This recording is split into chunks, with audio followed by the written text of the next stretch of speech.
Alright, for this video we're introducing imaginary zeros. So for the first one we have x squared plus 1 divided by x plus I. Okay. Because this is still linear, I can use my synthetic division. So think for a moment how you would set that up.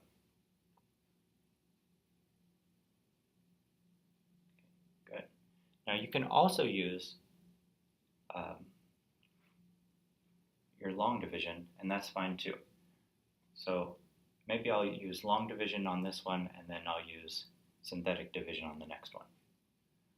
So in long division, set this up, I have x plus I, and here x squared. Notice I don't have a linear term, so I need to put that in, 0x plus 1, x. To get to x squared, I need to multiply by another x. So that's x times x is x squared, and x times I, that's ix.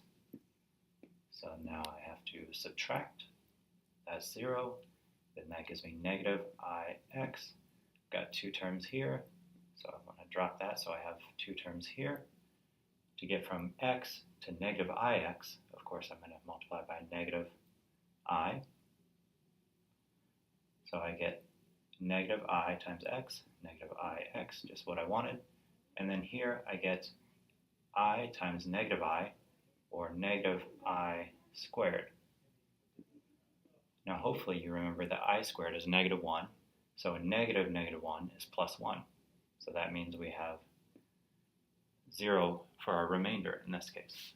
So another way to say that is that x squared plus 1 is equal to x plus I times x minus I. This times this equals this. Okay. All right, for our next problem, we're going to do something similar, except this time I'll use my synthetic division. So since I have x minus I, my root is I. I have a 1, that's in my cubic, so for squared, I have a 0. For my linear term, another 0, and then I have a 1.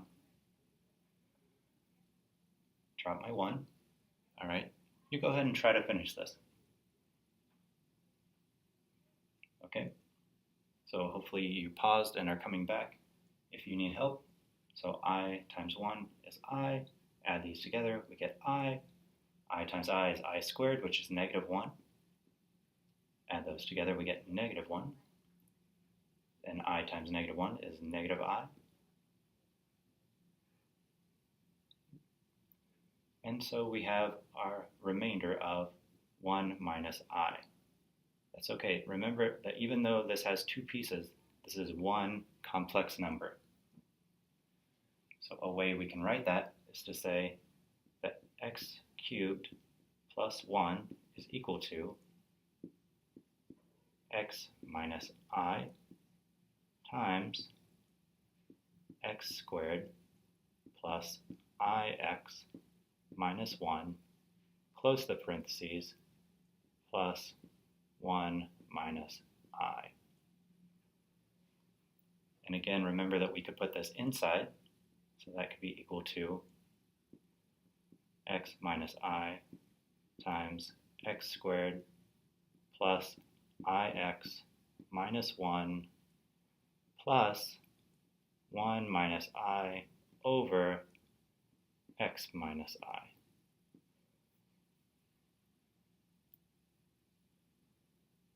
All right. Then lastly, we have a very similar situation here. We have the same 0.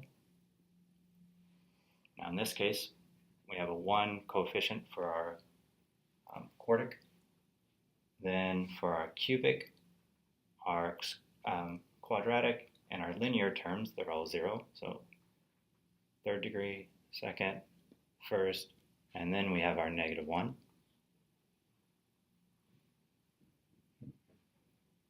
Now see if you can finish this.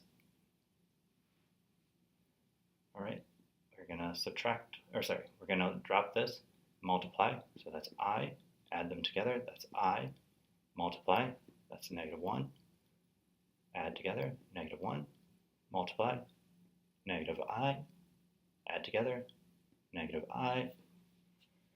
And now when we multiply negative I times I, we get negative I squared. Since I squared is negative 1, negative I squared must be positive 1. And when we add those together, we get a remainder of 0.